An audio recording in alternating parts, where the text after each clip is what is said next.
Hi, my name is Emre Ozer. I work at ARM. The title of the talk is Binary Neural Network as a Flexible Integrated Circuit for Odour Classification. This paper is a joint work between the two companies, ARM and PragmatIC. I'll start my talk with an introduction to binary neural networks. Then I'll discuss our Odour application, Odour classification application. This will be followed by the description of the BNN architecture, with its initial design and implementation results. Next, I'll explain the concept of operation collapsing to optimize BNN hardware. This will be followed by the presentation of the implementation and fabrication results of the optimized BNN. Then I'll conclude the talk. Conventional neural networks use multiply accumulate operations. You can see on the diagram, multi-bit inputs multiply by multi-bit weights. On the other hand, binary neural networks are a new architecture that use bipolar binary values. By bipolar, I mean -1 and 1. They used in inputs as well as in weights. This simplifies the neural network architecture. But when you implement the BNN in hardware, -1s are replaced by logic zeros. So essentially, bipolar binary representation converts multiplication into an XNOR operation, as can be seen in the table. What happens that a binary neural node is essentially an array of XNORs followed by a Popcount adder tree. And the final product is thresholded to fire or not with a binary output. Our application is an Odour recognition or classification application where Odour is detected by 8 electronic node sensors. They are converted into digital. The analog sensor data converted into digital by an analog digital converter. And each sensor data is converted into 5-bit digital data. All the sensor data received by the BNN hardware is classified into one of the 5 Odour intensity levels. And the focus of the paper will be BNN model design and hardware design. The BNN architecture we use has 3 layers, so input, input, hidden, output. The input layer has 40 bits, so 8 sensors, and each of which has 5 bits. The number of neurons in the hidden layer is unknown, will be determined empirically. The output layer has 5 neurons, representing 5 Odour intensity levels. Although we use binary data as input, it doesn't have to be, it can be in other formats. For example, we propose to use one-hot encoded data instead of binary. One-hot encoded data in combination with the fixed weights or hardware weights lead to an optimization called operation collapsing. Let's give an example. If the number of bins is 3, with these boundaries, bin boundaries, 3 bins. For example, if your data is 7 in binary, for 5-bit representation binary is shown here, and it will be in bin 0 because 7 is in bin 0. And it will be represented as 001, one-hot in representation. The other examples are similar. So we still don't know what the optimal number of bins for what one-hot encoded representation is. So we need to find this empirically. The figure shows the prediction accuracy of the application, and the number of bins is varied from 2 to 7.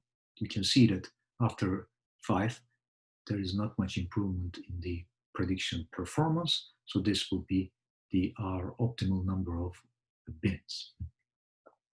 Once this is set, once we find that the number of optimal bins is 5, now we can vary the number of neurons in the hidden layer from 1 to 100. Again, y-axis is prediction accuracy. In order to find the optimal number of neurons in the hidden layer, you can see that 15, after 15, there is not much improvement in the performance. So this 15 becomes the optimal number of neurons in hidden layer. This diagram shows the BNN hardware generation methodology. So bin boundary calculation tool takes the 5-bit data and the number of bins as inputs, it calculates the bin boundaries, and the bin boundaries are sent to the BNN software model. So BNN software model also reads the data sets and converts them into one-hot representation based on the bin boundaries, and the binary neural network training happens with the bin boundaries, and the BNN parameters are fed into the training. Once the training is over, the training spits out the learned BNN parameters to the hardware design tool. The hardware design tool also reads the bin boundaries, and then it spits out the BNN design, hardwire BNN design. We call it a hardwire BNN because the learned parameters are fixed. That means they do not change during the lifetime of the hardware. This diagram shows the microarchitecture of the hardware BNN. So sensors in binary form read, sensor data in binary form read by the demultiplexer and stored in a data buffer, and the 8 sensor values are directly translated into one-hot encoded form, giving the bin boundary values, and the 40 bits in one-hot representation is fed into the neural network, to the hidden layer, and finally we get the prediction class, which is also one-hot representation, representing one of the 5 Odour intensity levels or classes. So we implemented the hardware BNN using the N-type metal-oxide TFT from PragmatIC's 0.8 micron fabrication technology. The design has 2,217 gates, which does not appear to be a large design. However, it's a relatively complex design for the metal-oxide TFT technology, given that the most complex digital design with metal-oxide TFTs are comprised of about 900 gates. So we further focus on reducing the number of gates in BNN hardware without actually impacting the application performance, and then we will fabricate it as a flexible IC. Operation collapsing, as I said earlier, the combination of one-hot encoded data and the hardware parameters allow us to do hardware simplification. We call operation collapsing. So it consists of 3 optimizations, so XNOR collapsing, Odour collapsing, and Neuron collapsing. Operation collapsing is applied just after training. Once the learned parameters are received after the end of the training, the operation collapsing tool applies these applications and creates the optimized BNN to give it to the hardware BNN hardware design tool. XNOR collapsing. So XNOR collapsing, as I said before, the hardware weights allow us to convert XNORs into inverts or passes. So let's give an example. If the weight is 0, no matter what the input is, it's an invert operation or invert gate. If the weight is 1, then there is no need for a gate. The input is directly passed to the output, so it's just a wire. So XNORs can be reduced to inverters or wires. So after each XNOR is reduced to an invert or pass, the adder in the Popcount can further be reduced to a constant if certain conditions are met. For example, if all the bits are pass, meaning that they are not inverted, the adder tree can be eliminated and just hardwire to 1. So here's an example. Assume that the sensor value is this in 1-hot, because no bit is inverted. The Popcount will always be 1 because it is in one-hot representation, no matter what the sensor value is. The other condition is that if all the bits are inverted, in this case, the adder tree can be reduced to a constant 4 or hardware value 4, because the one-hot value is inverted. All the bits are inverted. It's when you add when you count the number of bits, it's always 4, no matter what the sensor value is, because of the one-hot property. So some adders can be reduced to constant in this manner. It is also possible to reduce an entire neuron into a constant value. For example, what we need to do is we just count the number of inverted bits, and the formula is that we just calculate the theoretical maximum pop count, which is C+1, and theoretical mean pop count is C minus 1. So maximum pop count occurs when the hot bit is not inverted, and minimum pop count occurs when the hot bit is inverted. So here's an example. So here, this is the sensor value. Assume that C is 2, only 2 bits are inverted.